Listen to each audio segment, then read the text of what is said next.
Joining me now is BNC's legal contributor and veteran prosecutor Paul Henderson. Hey, Paul. Hey, how's it going, Yodit? It is going great now that you're with me on a Friday night. But I'd like to start with the case in Michigan that's generated so much outrage, where Kobe Daniel, a black 6-year-old child, was shot in the arm by a grown man, Ryan Le-Nguyen. Not only was he released on a $10,000 bond, but the most serious charge he faces is assault with the intent to murder, rather than attempted murder, which carries a higher sentence. Your reaction, please. Well, I would be frustrated at the prosecutorial discretions that were made in that case in charging someone like that. And were that me, and I was chief, I would be pulling those transcripts because I would want to know what took place at that arraignment and what did my prosecutors argue that allowed that person to get out with bail set at that amount. That seems very frustrating to me because a 6-year-old child, and this is before we start talking about a 6-year-old black child's life and the value of that life and what that means to determine what public safety is. This person needs to be in custody right now. That's what I would say as a prosecutor. And I'm surprised that that person got out. I would want to know what's behind it, but I'm glad that something different happened. That person was added back to calendar given these circumstances. There's no more victim more vulnerable than a child in society. And if that's not a public safety risk, I don't know what is. So. And what is your thought I'm on the disappointed charge that of we got intent, assault with the intent to murder? Yeah, yeah, I think people don't really pay attention to that as much. There's a lot of focus on what the police do in terms of arresting, and I'm glad we're having this Yeah. discussion, shifting that focus on prosecutorial discretion, because it's the prosecutors that decide what people get charged with and how they get charged. And they have a lot to say about custodial status of folks that have been charged with crimes. And all of that needs to be examined in a case like this, where you have a 6-year-old that's been shot by a grown man. That's a real problem and a threat to public safety. And the prosecution should be examined. I hope someone is putting pressure. I hope folks are putting pressure on that office to go back and look at not just the decision about how that person was charged, but about the decisions that were made in court that allowed that individual to get released with the standards being so low that, to me, don't match the harm and the risk to the public, and certainly for that child and the community. Now, yesterday, prosecutors went back to court and asked for a higher bond, basically due to the public outrage surrounding the case and Le-Nguyen. And now he's back in jail with the bond now set at $100,000. But it took the usual communal outrage to make something happen that seems to be so obvious in any other case except one involving a black child. And that's a real frustration to me. It's the subjective discretion that prosecutors have that aren't used when it seems like the victims are from our most vulnerable communities. And again, I hate to keep bringing this issue up over and over, but we have to, if we're going to fix it, to talk about race.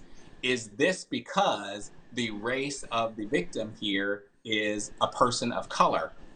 I don't know if that's the case or not, but I can't help but look at the analysis and look at the outcome and wonder if this was a factor. But here's what I do know. We're not going to fix it if we can't even address it or talk about it. And so I hope that the pressure that was put upon this prosecutorial office is also going to demand answers to those questions as well. This is exactly why prosecutors' offices need more inclusion, they need more diversity, they need more representation from communities that are being served to answer these questions and bring that element of review up to a higher standard, especially when it involves victims of color. These are the reasons that folks like you and I were drawn to prosecution in the first place, because we wanted our voices heard and representation at the table where decisions are being made about who gets charged and what they get charged with. That's at the heart of this problem, and that's the conversation that we need to be having. That's what I hope that this case raises awareness to, and what the community rallies behind, about demands for prosecution to be more inclusive and address these cases more responsibly, because this is an outrage that this happened in the first place. Okay, so now let's turn to a case out of Arkansas. We saw shocking video footage of a police pursuit that ended with the officer deliberately cutting off a car, causing it to flip over, and it turns out that the driver was pregnant. Not only are Arkansas State Police not commenting, but they had the audacity, Paul, to charge the woman with speeding and failing to yield to a police officer's. Your reaction? Anger. Reaction is anger. Again, this highlights why we must have reforms for policing. We have to have policies in terms of addressing use of force and engagement. All of the conversations that we've had all over this time period, talking about use of force in the spectrum and giving time, space, and distance, includes issues like engaging in high speed pursuits. There have to be policies that follow best practices of not to engage in high speed pursuits or only to engage in high speed pursuits judiciously. And I'm not clear on why this initial pursuit was initiated, but I know what the risk of those high speed pursuits is. And it's exactly cases like this. And so we can't engage in these high speed pursuits just because the opportunity exists. There have to be standards to be followed. The fact that I see this happening in Arkansas means to me that this is a department that has not engaged in reforming their engagement policies. And that means their use of force policies. And that means, by adopted admission, things like shooting at cars, things like no knock warrants, things like no discretion to de-escalate circumstances so that we don't have problems like this. This is a real problem. And when you see an engagement like this and you see harm like this, it says to me that this did not need to happen. And it creates more pressure, as it should, for those offices to put themselves on a reform agenda, to put themselves on a progressive agenda and address these concerns to make sure that stuff like this doesn't happen. And it's just going to keep happening until we get more offices to engage in reforms that are necessary for use of force and engagement. That at the bottom line of this is that it didn't need to end like this because it didn't need to happen.